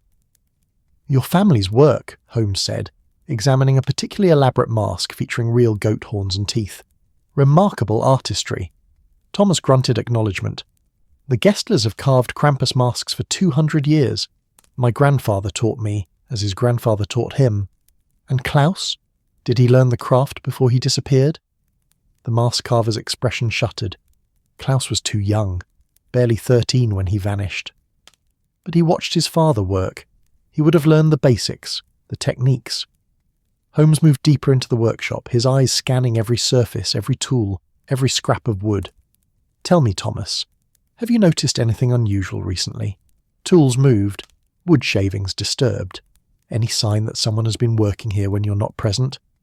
I lock the workshop every night. That's not what I asked. A long silence, broken only by the creak of the building settling in the cold. Finally Thomas spoke, his voice barely above a whisper. There is one mask, the finest I've ever seen. It appeared 3 months ago, hanging with the others as if it had always been there. I did not carve it. I know every mask in this workshop, and this one... He moved to the far wall, reaching for something covered in cloth. This one is different. He pulled away the cloth, and Watson heard himself inhale sharply. The mask was a masterpiece, carved with such skill that it seemed almost alive. The face was that of Krampus in his most terrifying aspect. Horns spiralling back from a broad forehead, eyes that were hollow voids seeming to stare into the soul, a mouth open in a silent scream revealing ranks of carved fangs. But it was the details that made it extraordinary. The texture of skin that seemed to have pores, hair carved so finely it might blow in the wind, an expression that conveyed not just menace but profound, ancient sorrow. Klaus carved this, Holmes said with certainty. He's been here, working at night, creating this for the Krampuslauf. Thomas, who will wear this mask? The mask carver shook his head. I don't know. The masks are distributed 3 days before the run. Each man chooses or is chosen. Tradition assigns them, not I. But this mask, Holmes touched it gently, reverently. This mask has a purpose. Klaus didn't create something this perfect simply for a tradition. He intends to wear it himself. Watson studied the mask and felt a chill that had nothing to do with the alpine cold. For the run on December 5th, he'll be among the Krampus figures, indistinguishable from the others. More than that, Watson, he'll be the Krampus, the embodiment of the legend he's been using to terrify his victims. Holmes turned to Thomas. How many men participate in the Heiligenblut Krampuslauf? 30, perhaps 40.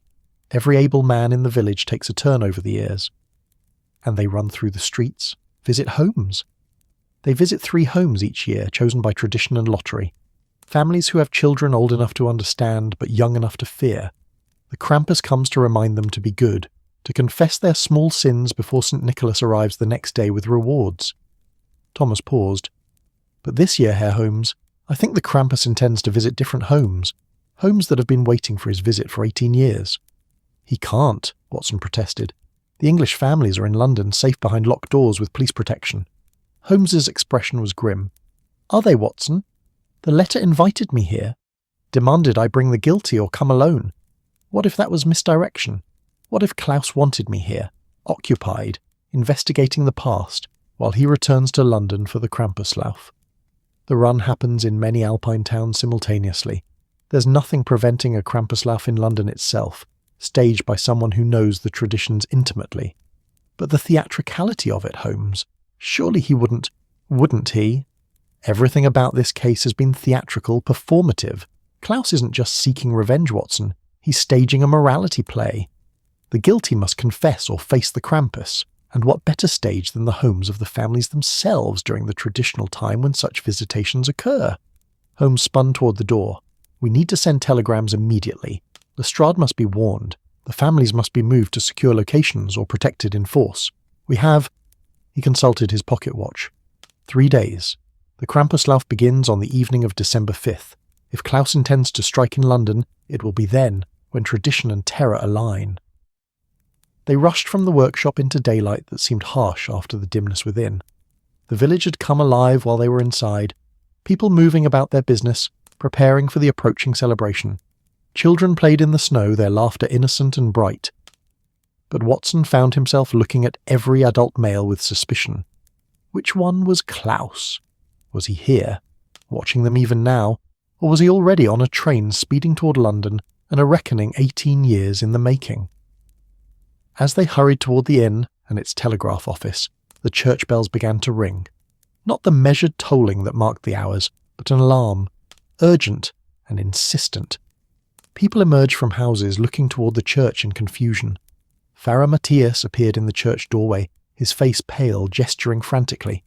"The church!" someone shouted in German. "Something's happened in the church?"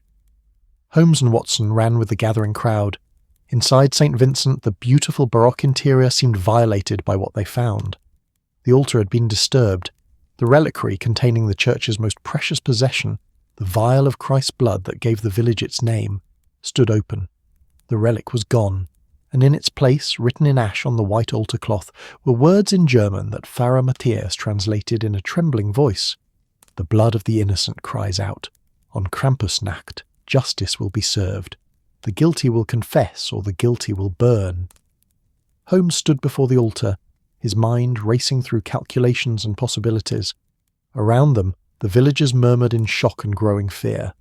The theft of the relic was sacrilege beyond measure, a violation of everything the village held sacred. "He's escalating," Holmes said quietly to Watson, taking the relic, leaving this message. "This is no longer about frightening the families into confession. This is about forcing a confrontation, a final judgment. But where? London? Or here?" Holmes looked at the message again, at the careful formation of the letters, at the symbolism of ash and blood and stolen holiness. "Both," he said finally. "I think Klaus intends to be in both places simultaneously, or rather, to make it impossible to know where he'll strike until the moment comes. Lestrade must protect the families in London. We must be here, ready for whatever happens during the Krampuslauf itself. And if we're wrong, if we guess incorrectly?" Holmes's expression was grim. "Then people will die, Watson, and 18 years of buried guilt will erupt in blood and fire, with us powerless to prevent it. Outside, the day continued its slow progression toward evening. In London, families huddled behind locked doors waiting.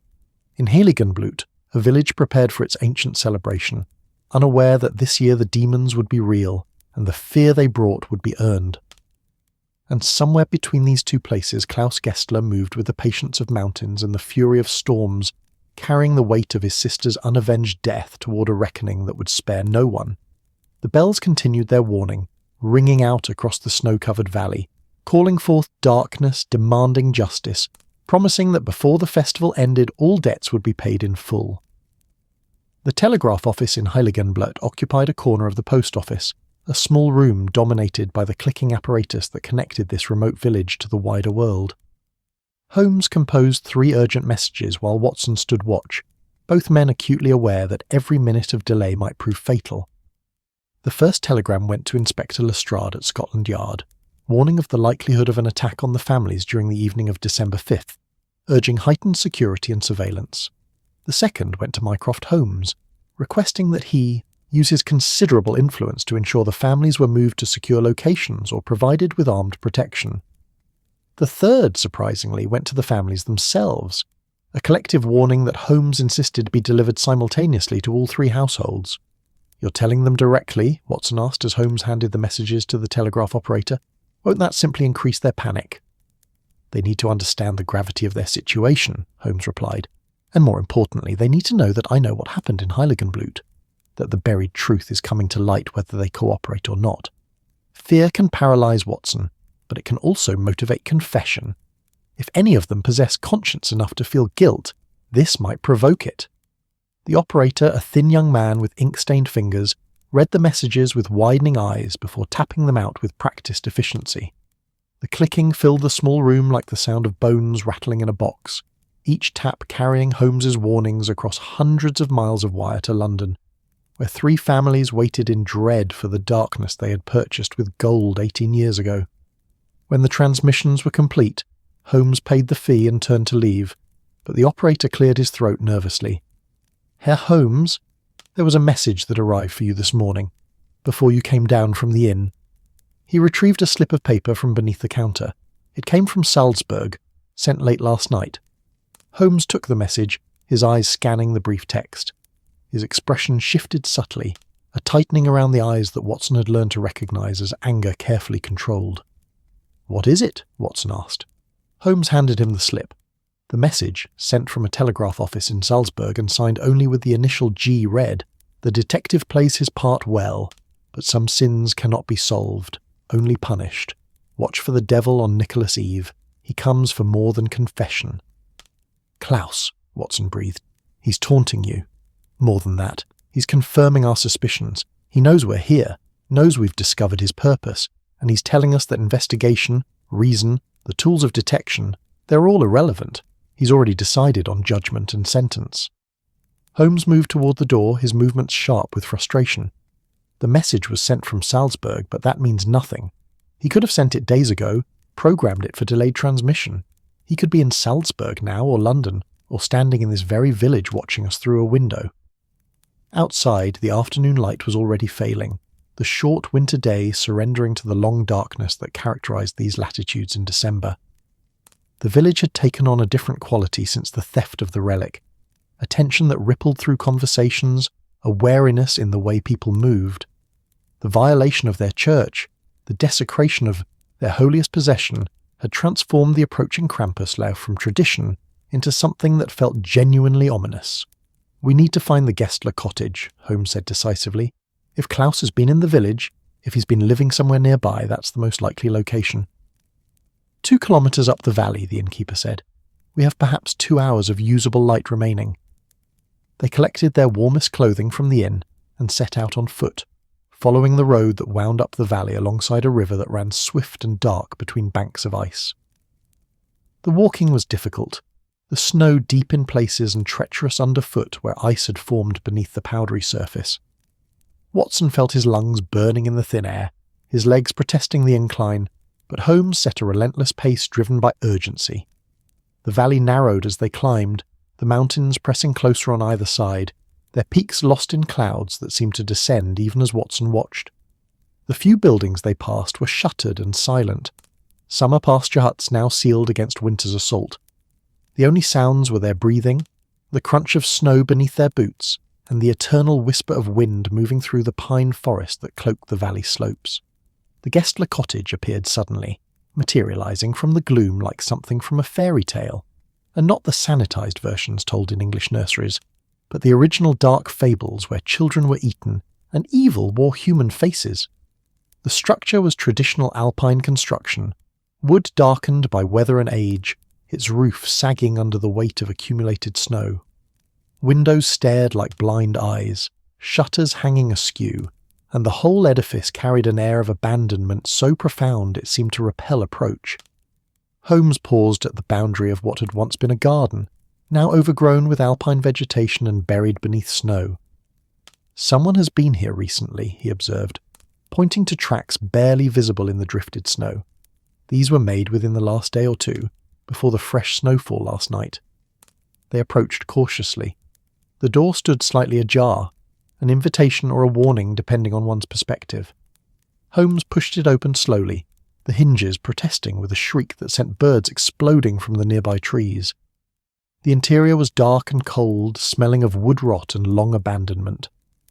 But as Watson's eyes adjusted, he realised the cottage was not entirely empty. Furniture remained: a table, chairs, a bed frame in what had been a sleeping alcove, and on every surface, covering every wall, were Krampus masks. Dozens of them, perhaps hundreds, in various stages of completion. Some were crude, clearly early efforts. Others were more refined, showing developing skill. And the most recent ones, those closest to completion, were works of extraordinary artistry that rivaled or exceeded the masterpiece they had seen in Thomas Gessler's workshop. "His sanctuary," Holmes murmured, moving deeper into the cottage. "The place he came to work, to perfect his craft, to nurture his grief and rage into something with form and purpose." Watson examined the masks more closely. They were not merely decorative. Each one captured a different aspect of suffering, of rage, of the peculiar intersection between human emotion and demonic mythology. Looking at them, Watson felt he was seeing inside Klaus Gessler's mind, watching the evolution of a boy's grief into a man's terrible purpose.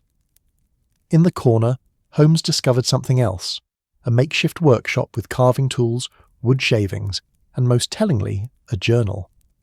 The leather-bound book lay open on the workbench, its pages covered in tight German script interspersed with sketches of masks, anatomical drawings, and what appeared to be floor plans. Holmes read in silence for several minutes, his face growing increasingly grave. Finally he spoke. "It's all here, Watson.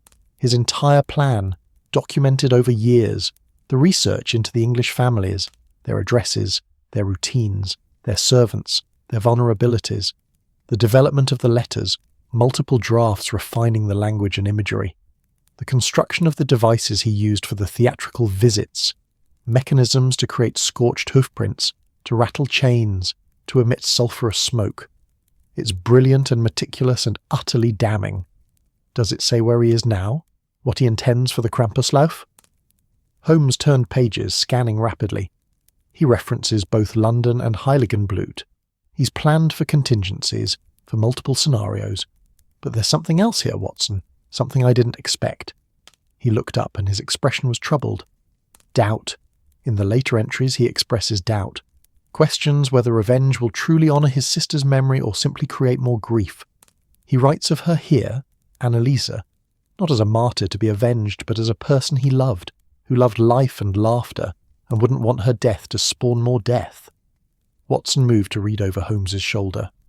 The German was beyond his limited grasp, but he could see the evolution of the handwriting, from angry, jagged script in the earlier pages to something more controlled, more reflective in the recent entries. "He's wrestling with his conscience," Watson said. "After 18 years of planning, he's questioning his purpose. Or he has been, until the theft of the relic. That was an escalation, Watson, a point of no return. Whatever doubts he harboured, he's committed now to seeing this through." Holmes closed the journal carefully. "We need to take this. It's evidence. And more importantly, It might contain clues about his final intentions. A sound from outside froze them both. Footsteps in the snow, approaching the cottage. Holmes moved swiftly to the window, peering out through a gap in the shutters. Watson saw his friend's body tense, then deliberately. "Relax." "We have a visitor," Holmes said quietly, "and unless I'm very much mistaken, it's Klaus Gessler himself." The man who entered the cottage was lean to the point of gauntness, his face weathered by years of mountain living, his dark hair shot through with premature grey.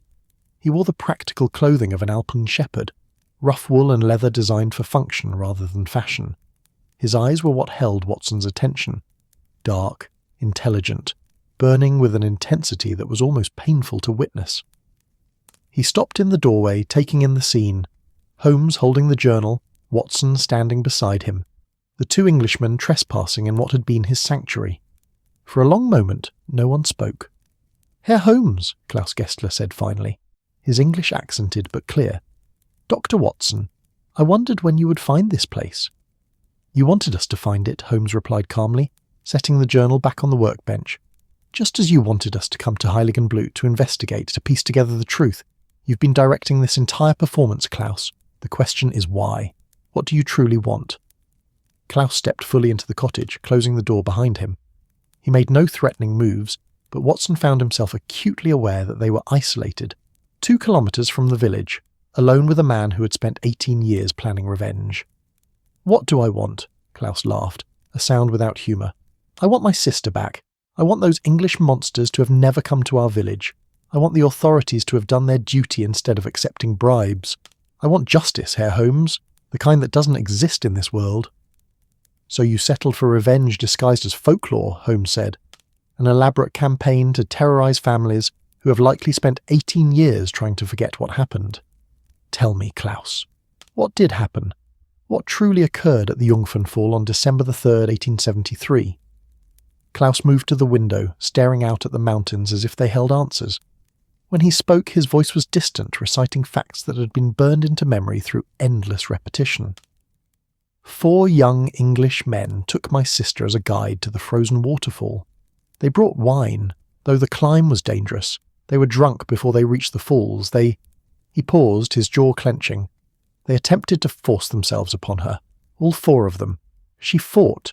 She was strong, my Anneliese, stronger than they expected. She broke free, ran, but the ice was treacherous, and in her panic she fell. Not far, perhaps 3 meters, enough to break her back, to leave her paralyzed and dying in the snow. Watson felt sick. They left her there? They panicked, argued among themselves about what to do. Finally, they carried her body back to the village, concocted a story about an accident, about ice giving way. They never mentioned the assault, the struggle, the reason she ran. Klaus turned to face them, and his eyes were wet. My father examined her. He knew, the priest knew, everyone knew, but the English had money, lawyers, influence, and we had nothing except our grief and our poverty. The families paid, Holmes said softly. Compensation, they called it. Blood money, 30 pieces of silver for my sister's life. The village elders told my father to accept it, said nothing would bring Anneliese back, said we needed the money to survive the winter. He accepted, and it destroyed him. The guilt, the shame of it. He carved his Krampus masks with increasing fury, as if he could carve away the pain. But it only grew until there was nothing left of the man he had been. "And you?" Holmes asked. A 13-year-old boy watching this betrayal unfold. I swore on her grave that I would avenge her, that I would make them feel what she felt. The fear, the helplessness, the knowledge that no one would save them, that money and privilege would not protect them. Klaus gestured to the masks surrounding them. I disappeared into the mountains for 2 years, living rough, learning to survive. Then I went to Vienna, found work, educated myself. I learned English, studied law, researched the families. I became patient, methodical. I waited for the right moment. And now that moment has come, Holmes said. The Krampuslauf, the perfect theatrical framework for your revenge. But Klaus, I've read your journal. I know you've had doubts. I know part of you questions whether this path honours your sister or simply perpetuates the violence that killed her. Klaus's face worked through emotions. Anger, grief, uncertainty. "What would you have me do, Herr Holmes? Walk away. Let them continue their comfortable lives while Anneliese lies cold in the ground. Let her death mean nothing." "Her death already means something," Watson interjected, surprised by his own boldness. "It means your village knows shame. It means those families have lived in fear for 18 years, if they have any conscience at all. It means you've carried her memory with devotion and love. Making yourself into a murderer won't honour that. It will only create more grief, more victims, more families mourning the dead." "They deserve to die," Klaus said, but there was less conviction in his voice than Watson expected. "Perhaps," Holmes agreed quietly. "But do you deserve to become what they are? Do you deserve to sacrifice your own humanity on the altar of their crimes?" He moved closer to Klaus. "There is another way. Let me help you bring the truth to light. Let me ensure that what happened to Anneliese is exposed, documented, acknowledged. Not with the crude tools of terror and violence, but with the inexorable weight of truth that cannot be buried, no matter how much money is offered." Klaus stared at Holmes for a long moment, and Watson could see the struggle playing out across his features. 18 years of rage and planning warring against the doubts that had crept in, the recognition that revenge might not bring the peace it promised. "It's too late," Klaus said finally. "The mechanisms are already in motion. On Krampusnacht, justice will be served. The guilty will face the demon they created with their sins." "Klaus, no." He moved toward the door, his decision made. "You should return to the village, Herr Holmes.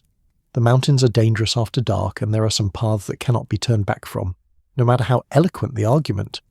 He stepped into the gathering darkness and vanished as if he had never been there at all, leaving Holmes and Watson alone in the cottage surrounded by demon masks that seemed to watch with hollow eyes. Holmes stood motionless for a long moment, then released a breath that might have been a sigh. "We've failed to stop him," Watson said. "Perhaps, or perhaps we've planted a seed of doubt that will grow when the moment of choice arrives." Holmes collected the journal. "But we cannot rely on Klaus's conscience alone. We need to return to the village immediately and prepare for what's coming. Krampusnacht is tomorrow evening. Whatever Klaus has planned, it will unfold then." They left the cottage and began the difficult journey back down the valley in failing light. Behind them, the Gestler cottage stood dark and silent, keeping its secrets, while ahead, the village of Heiligenblut glowed with lamplight and the innocence of tradition, about to be transformed into something terrible. The bells rang for vespers, their bronze voices carrying across the snow, and Watson counted them automatically, wondering which ring would herald the beginning of the end, and whether any of them, Holmes, Klaus, or the guilty families in London, would survive what was coming with their souls intact. The village of Heiligenblut spent December 5th in a state of barely controlled anticipation. The day itself was clear and cold, the sky a blue so pure it seemed almost painful to look at, the mountains rising around the valley with the terrible beauty of things that have existed since before humans learned to name them. The preparations for the Krampuslauf consumed everyone. The men who would wear the masks performing their rituals of preparation, the families securing their homes and their children, the church ringing its bells at intervals as if to remind the darkness that light still existed and would triumph come morning. Holmes and Watson spent the day in a state of heightened alertness, waiting for word from London, waiting for some sign of Klaus's intentions, waiting for the mechanism of revenge to reveal itself. The telegraph brought responses to Holmes's warnings, Lestrade confirming increased protection on all three families, Mycroft tersely acknowledging the threat and adding his own resources to the defence, the families themselves responding with messages that ranged from defiant denial to barely coherent fear. But as the sun began its early descent toward the mountain peaks, as the shadows lengthened and the temperature dropped with the speed of a falling stone, no attack had materialised. The families in London remained secure behind locked doors and armed guards, and in Heiligenblut the Krampuslauf prepared to begin as it had for centuries, with or without the intrusion of modern crimes and ancient grievances. "He's going to strike here," Holmes said as they stood in the window of his room at the inn, watching the village transform. "Not in London. That was misdirection, ensuring the families would be locked away, surrounded by witnesses, unable to flee or hide. He wants them to know he could have reached them but chose not to. The terror is part of the punishment." "Then what's his target here?" Watson asked.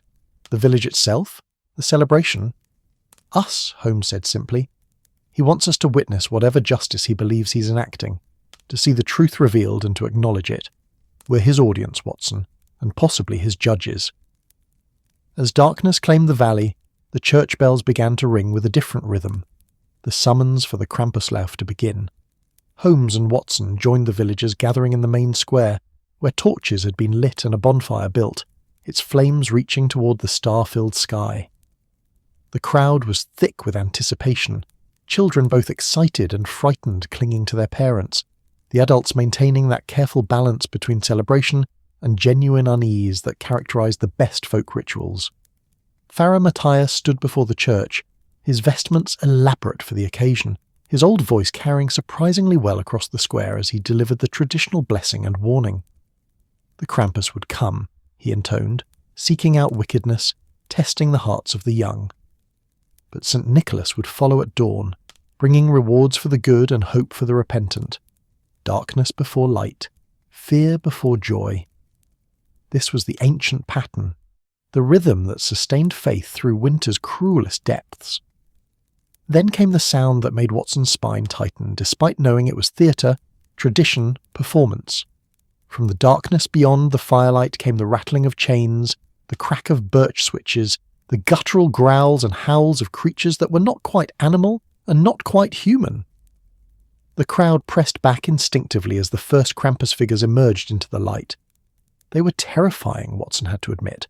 The masks transformed ordinary men into genuine demons, shaggy pelts covering their bodies, horns spiralling from their heads, faces locked in expressions of savage glee or ancient fury. They moved with disturbing energy, rattling their chains, swinging their switches, prowling through the crowd with predatory grace. Children screamed in delicious terror, adults laughed nervously, and the Krampus figures played their parts with committed intensity, singling out children for mock interrogation, demanding confessions of minor sins, dispensing theatrical punishment with their switches that never quite landed hard enough to truly hurt. Watson found himself searching each masked face for some sign of Klaus, but it was impossible to distinguish individuals behind the elaborate disguises. Any of these figures could be him, or none of them. The uncertainty was itself a kind of torment. The procession moved through the village, visiting designated homes where the performance would be repeated, the Krampus demanding entry, the family presenting their children, the ritual interrogation and theatrical scaring that would supposedly ensure good behaviour in the coming year. Holmes followed the procession with Watson close behind, both men hyper-alert for anything out of pattern, any deviation from tradition that might signal Klaus's intervention. But the celebration continued without incident. An hour passed, then another. The Krampus figures eventually returned to the square, where they danced around the bonfire in movements that suggested something older than Christianity, something that remembered when these mountains were home to gods who demanded blood and feared no church bells. The crowd cheered and clapped, relieved that the darkness had been contained once more. That morning would come and St. Nicholas would bring his gentle grace to balance the demon's fury. Holmes stood rigid with frustration, his eyes scanning the crowd, the buildings, the darkness beyond the firelight. "Something's wrong," he muttered. "This is too normal, too traditional. Klaus wouldn't simply abandon his plan, not after 18 years. Then, as the bells began to ring midnight, the transition from Krampusnacht to St. Nicholas Day, one of the Krampus figures separated from the group around the bonfire. This figure was larger than the others, wearing the masterwork mask they had seen in Thomas Gessler's workshop, the one that captured not just demonic fury but profound sorrow. The figure moved with deliberate purpose toward the church, toward where Pfarrer Matthias stood with other village elders. The crowd fell silent, sensing that this was not part of the planned celebration. The Krampus figure stopped before the priest and slowly, deliberately removed its mask. Klaus Gessler stood revealed, his face illuminated by torchlight, tears streaming down his weathered cheeks. In his hands he held not weapons or instruments of revenge, but the stolen reliquary containing the village's most sacred possession. "Pfarrer," Klaus said, his voice carrying across the silent square, "I return what I took. I confess my sacrilege and ask forgiveness, though I deserve none." The old priest moved forward slowly, taking the reliquary with trembling hands. "Klaus, you live? After all these years?" "I live. I have lived with rage and grief and the terrible weight of unavenged injustice. I have spent 18 years planning revenge against those who killed my sister and bought their innocence with gold. Klaus's voice broke. But I have learned something these past days, watching the English detective work to uncover truth. I have learned that Annalise would not want her memory to be a curse that destroys lives. She was good, Farah. She was kind and gentle and full of light. To honour her with darkness would be the greatest dishonour of all. Holmes stepped forward from the crowd. You terrorised the families in London. You made them fear for their lives. What has changed, Klaus? You changed it, Herr Holmes. You and your companion. Klaus looked at Watson. Your words in the cottage, about becoming what they are, about sacrificing humanity for revenge. They haunted me. I wore this mask tonight intending to carry out my plan, to use the chaos of the Krampus to enact final judgment. But when I put it on, when I looked through these carved eyes at the village celebrating, I saw what I had become. A demon indeed, but one of my own making. He turned to address the assembled villagers, many of whom were weeping openly at the sight of the boy they had mourned for 15 years. I have terrorised innocent people in London, servants and children who had no part in my sister's death. I have stolen our holiest relic.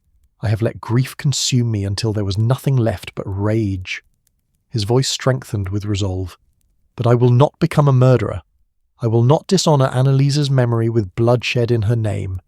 Instead, I ask this village, I ask Herr Holmes, I ask God himself to help me find another path to justice. Farah Matthias embraced Klaus, the old priest, and the damaged man, both sobbing. Around them the village began to murmur, voices rising in a mix of shock, relief, and complicated joy at the return of one they had thought lost.